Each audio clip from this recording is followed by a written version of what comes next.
Hello दोस्तों, नमस्कार। मेरा नाम विवेक है और आपको मेरे चैनल पे मिलती हैं study exam book review and social issue, general awareness and math से रिलेटेड क्लासेस और सेल्फ इम्प्रूवमेंट के वीडियो भी मिलते हैं। तो अगर आप ऐसे ही यूजफुल वीडियो पाना चाहते हैं तो आप मेरे चैनल से जुड़ सकते हैं और चैनल को सब्सक्राइब कर सकते हैं। तो चलिए बात कर लेते हैं आज के टॉपिक के बारे में। आज का जो टॉपिक है वो बहुत ज़्यादा इंपॉर्टेंट है और बहुत ही ज़्यादा डिमांडिंग है।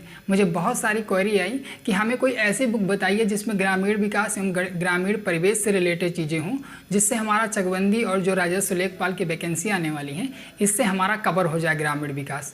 तो मैं 3 बुक्स के बारे में आपको बताऊंगा 3 वीडियो में। इसके 3 अलग अलग वीडियो आएंगे और उन बुक्स में मैं इन तीनों बुक के बारे में डिटेल से बताऊंगा एक एक चीज़।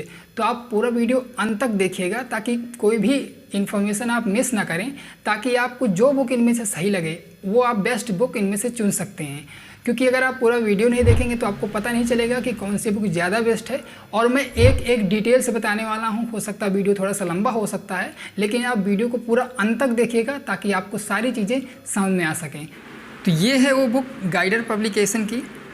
तो इसके शुरुआत करते हैं इसके प्राइस से। इसका प्रिंटेड प्राइस जो है वो 129 रुपये यानी 130 रुपये के समथिंग है। अब ऑनलाइन कितने की पड़ती है आपको वो आप देख सकते हैं। राजस्व लेखपाल, समाज कल्याण पर्यवेक्षक, ग्राम विकास अधिकारी एवं अन्य परीक्षाओं हेतु, चकबंदी लेखपाल, ग्राम पंचायत अधिकारी एवं राज्य मंडी परिषद, यानी इतने एग्जाम से रिलेटेड बुक है। इसमें 600 से ज़्यादा ऑप्शनल क्वेश्चन दिए गए हैं, यानी एक तरह से देखा जाए तो प्रैक्टिस दिए गए, प्रैक्टिस सेट दिए गए हैं। प्रैक्टिस सेट नहीं है लेकिन चैप्टर वाइज दिए गए, हर चैप्टर में प्रैक्टिस क्वेश्चंस दिए गए हैं। तो ये भी एक बेटर चीज़ है, अच्छी चीज़ है, ठीक है।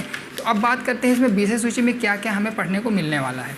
तो पहला जो चैप्टर है इसका ग्रामीण प्रशासन यानी घटक और राजस्व प्रशासन का कार्य, ग्रामीण सामाजिक परिवर्तन। हम विषय सूची नहीं पढ़ते हैं, हम चैप्टर वाइज पढ़ते हैं, तो उससे पूरा बुक का ओवरऑल पता चल जाएगा हमें क्या क्या है इस बुक। देखिए पहला चैप्टर है हमारा ग्रामीण प्रशासन, घटक और राजस्व प्रशासन का कार्य। इसमें जितने भी प्रशासन हैं सामाजिक ग्रामीण स्तर के, उस सभी प्रशासन के बारे में जानकारी दी गई है। भारत में ग्रामीण प्रशासन, पुलिस थाना, पटवारी या लेखपाल, पटवारी के प्रमुख कार्य देख पा रहे होंगे आप। चकबंदी लेखपाल, भूमापन सर्वेक्षण, तहसीलदार, महत्वपूर्ण इकाइयाँ जो मापक इकाइयाँ होती हैं। उत्तर प्रदेश में भूमि नापने का पैमाना जो चलता है यूपी में। तहसीलदार की भूमिका, पंचायती राज, राजस्व विभाग, राजस्व परिषद और राजस्व विभाग द्वारा किए जाने वाले प्रमुख कार्य, भूमि सुधार कार्यक्रम, राजस्व परिषद का संगठन। और यहाँ पीछे प्रैक्टिस क्वेश्चन दिए गए हैं। तो हेडिंग से आप समझ सकते हैं कि इसमें सारा कुछ कवर किया गया है। तो मुझे नहीं लगता कि इस बुक में कोई ज़्यादा कमी देखने को मिल सकती है। दूसरा चैप्टर है ग्रामीण सामाजिक परिवर्तन, संस्कृतिकरण, पश्चिमीकरण एवं आधुनिकीकरण। इसमें सामाजिक परिवर्तन, कृषि संरचना, भूमि सुधार के परिणाम, स्वतंत्रता के बाद ग्रामीण समाज में परिवर्तन, ग्रामीण विकास परिवर्तन की समस्याएं। और क्या है इसमें देखते हैं, ग्रामीण समाज में सामाजिक विकास एवं परिवर्तन, सामाजिक संरचना, सामाजिक परिवर्तन के प्रतिमान, सामाजिक परिवर्तन के कारक, ग्रामीण परिवार के परिवर्तन कारण। मैं ये सब चीज़ें इसलिए बता रहा हूँ, एक एक हेडिंग इसलिए बता रहा हूँ ताकि आपको आइडिया लग सकता है। अगर आप बुक नहीं भी खरीदेंगे तो आप इंटरनेट से सर्च करके आपको आइडिया लग जाएगा कि ग्रामीण विकास में क्या क्या पूछता है। और कोई जो बुक आप लेने ऑफलाइन मार्केट में जाएंगे तो आप देखेंगे कि वो उस बुक में ये सब सारी चीज़ें हैं या नहीं हैं, तभी आप बुक लीजिए। क्योंकि बहुत सारी ऐसी बुक आती हैं जिनमें आधी अधूरी जानकारी रहती है। ये मैं काफ़ी बेस्ट बुक लाया हूँ।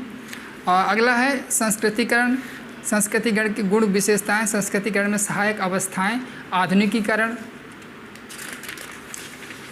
और भारतीय समाज में आधुनिकीकरण का प्रभाव। इसमें भी क्वेश्चन दिए गए हैं, हर चैप्टर के पीछे क्वेश्चन दिए गए हैं। ग्रामीण विकास के लिए योजनाएं जो हैं वो दी गई, इंदिरा आवास योजना, राष्ट्रीय ग्रामीण पेयजल योजना, प्रधानमंत्री सड़क योजना और जितनी भी योजनाएं हैं, जल गुणवत्ता, उत्तर प्रदेश ग्रामीण पेयजल योजना, मुख्यमंत्री समग्र ग्राम विकास योजना, मुख्यमंत्री आवास योजना, अंबेडकर विशेष रोजगार योजना, प्रधानमंत्री आदर्श ग्राम योजना, ग्राम विकास में प्रसार प्रशिक्षण कार्यक्रम, प्रधानमंत्री सहज बिजली हर घर योजना यानी सौभाग्य योजना। और यहाँ पर टेबल दी गई है जितनी भी योजनाएं हैं, उन योजना ग्रामीण विकास कार्यक्रम से रिलेटेड जो भी वो टेबल दी गई है। इसके आगे है दीनदयाल उपाध्याय ग्रामीण कौशल योजना, यानी सारी योजनाएं दी गई हैं, इस पर आप समझ सकते हैं। भारत में जिला योजना मशीनरी की समीक्षा, वर्ष 1992 के बाद जिला योजना मशीनरी में सुधार, गैर सरकारी संगठन, गैर सरकारी संगठनों की कार्यप्रणाली यानी उनका कार्य करने का तरीका, गैर सरकारी संगठनों के प्रकार, कितने प्रकार के गैर सरकारी संगठन होते हैं, लोगों की भागीदारी और गैर सरकारी संगठन की भूमिका। तो ये चैप्टर हो गया। इसमें भी आप देख सकते हैं कि काफ़ी कुछ पढ़ने को हमें मिला, काफ़ी सारी हेडिंग्स जो अच्छी रही, यानी ग्रामीण विकास के बारे में हमें काफ़ी सारी जानकारी इस बुक से मिल सकती है। अगला चैप्टर है जो 4th है, भारतीय ग्रामीण समाज।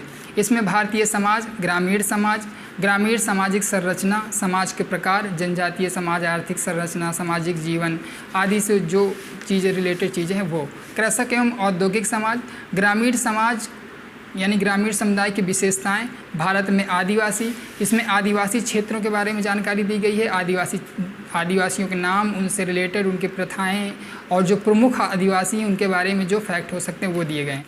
उत्तर प्रदेश की कुछ महत्वपूर्ण जनजातियां, खासकर जो उत्तर प्रदेश में केंद्रित हैं, तो उनके बारे में विशेष जानकारी दी गई है। और उत्तर प्रदेश की अनुसूचित जातियों के बारे में यहाँ टेबल दी गई है कि ये जनजातियाँ यहाँ पाई जाती हैं। भारतीय ग्रामीण जीवन, शहरी ग्रामीण, शहरी सातत्य, तो ये चीज़ें भी हैं। कमज़ोर वर्ग की समस्याएं क्या क्या हैं, अनुसूचित जाति एवं अनुसूचित जनजाति, और इनसे रिलेटेड जो भी थ्योरी है वो दी गई है।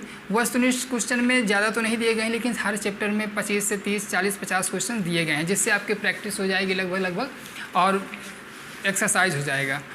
अगला चैप्टर है हमारा 5वां जो है ग्रामीण संस्थागत प्रणाली, संस्थागत विकास, नाबार्ड की संस्थागत विकास पहल, सहकारिता का विचार, भारतीय ग्रामीण अर्थव्यवस्था, सहकारिता कार्यक्षेत्र, ग्रामीण विकास श्रेष्ठतम आधार, कार्यक्रम एवं प्रभाव। अगला चैप्टर है हमारा ग्रामीण रोजगार के स्रोत, ग्रामीण रोजगार में गांधी जी का योगदान, ग्रामीण व्यापार केंद्र, राष्ट्रीय ग्रामीण आजीविका मिशन। अब देखिए गांधी जी का जो योगदान है ना, तो गांधी जी से काफ़ी सारे क्वेश्चन आ जाते हैं ग्रामीण विकास से रिलेटेड, तो वो हम घूम जाते हैं कि कहाँ से क्वेश्चन आ गया। ये सारे हेडिंग्स हैं, पढ़ पा रहे होंगे, थोड़ा बहुत दिख रहा होगा। और स्वयं सहायता समूह जो होते हैं, जो गांव में चलते हैं, आपने सुना होगा, तो उनके बारे में जानकारी दी गई है। बैंक से रिलेटेड, बैंक से कैसे कोऑपरेट करते हैं, बैंक से कैसे लिंक होते हैं, कैसे लोन उठाते हैं, ये सब सारी चीज़ें इसमें दी गई हैं। अगला चैप्टर है हमारा जो 7वां है, सांसद आदर्श ग्राम योजना। योजनाओं से रिलेटेड काफ़ी सारा फैक्ट इसमें दिया गया है, तो योजनाएँ आपकी सारी कवर हो जाएंगी और योजनाओं से क्वेश्चंस आते भी हैं। 8वां चैप्टर है सहकारी विकास योजना।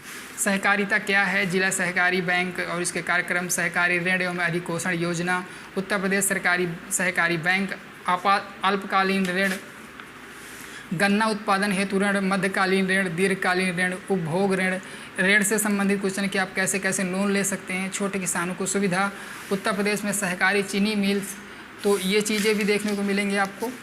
सूखा विकास कार्यक्रम में है, सूखा विकास कार्यक्रम में सूखे का वर्गीकरण, सूखे का कारण, सूखे का प्रभाव, सूखे प्रभाव कम करने के उपाय, यानी इसमें पानी से, सूखे से जो प्रॉब्लम होती है सूखे गांव में, उससे रिलेटेड चीज़ें हैं, उनको कैसे दूर किया जा सकता है, उसके लिए क्या क्या कार्यक्रम चलाए जा रहे हैं।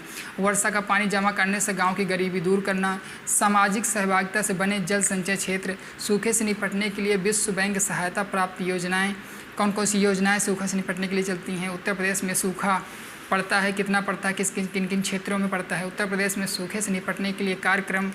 अब देखिए ये है महात्मा गांधी राष्ट्रीय ग्रामीण योजना यानी मनरेगा से रिलेटेड चैप्टर है। इसमें मनरेगा से संबंधित पूरी जानकारी, पूरा फैक्ट दिया गया है, पूरा डेटा दिया गया है, पूरे आंकड़े हैं। मनरेगा की योजना क्या है, प्रक्रिया क्या है, कैसे कार्य करता है, कब से स्टार्ट हुआ, क्या क्या प्रमुख बिंदु हैं, कौन कौन से राज्यों में चल रहा है, कहाँ किस राज्य में कब से चला, इसके अंतर्गत कौन कौन से कार्य आते हैं, तो पूरा मनरेगा के बारे में जानकारी दी गई है। ठीक है। अगला है जवाहर ग्राम समृद्धि योजना, अंत्योदय योजना, अंत्योदय अन्न योजना कि इसमें कैसे जो अंत्योदय कार्ड होता है वो कैसे काम करता है, कैसे मिलता है, क्या क्या मिलता है, कितने रुपए में कितना वेट, कितना अनाज मिलता है, वो सब सारी चीज़ें जानकारी। मध्याह्न भोजन कार्यक्रम जो कि मिड डे मील चलता है स्कूलों में, उससे रिलेटेड कि उससे क्या क्या डेटा, उसके क्या लाभ हैं, कब से चलाया गया, उसके उद्देश्य क्या क्या हैं, उनसे क्या क्या फ़ायदे हुए, खाद्यान्न की व्यवस्था कैसे होती है, भोजन बनता कैसे है, कार्यक्रम का उद्देश्य क्या है, केंद्रीय सहायता उसमें संगठक कैसा काम, केंद्र कितना सहायता करता है, राज्य कितनी सहायता करता है। राष्ट्रीय ग्रामीण आजीविका मिशन से संबंधित इसमें जितने भी चीज़ें हैं, जानकारी है वो दी गई है, रिलेटेड इन्फॉर्मेशन जो है पूरी दी गई। प्रधानमंत्री आवास योजना, ठीक है, वो इंदिरा आवास योजना थी जो हमें पिछले हमने देखा था, ये प्रधानमंत्री आवास योजना है, तो कंफ्यूज मत होइएगा। तो इतने सारे चैप्टर, कन्या विद्या धन योजना, तो इसमें टोटल 32 चैप्टर हैं, लगभग पूरे पेज 156 पेजेस की ये बुक है। पूरा वीडियो देखने के लिए आपका धन्यवाद।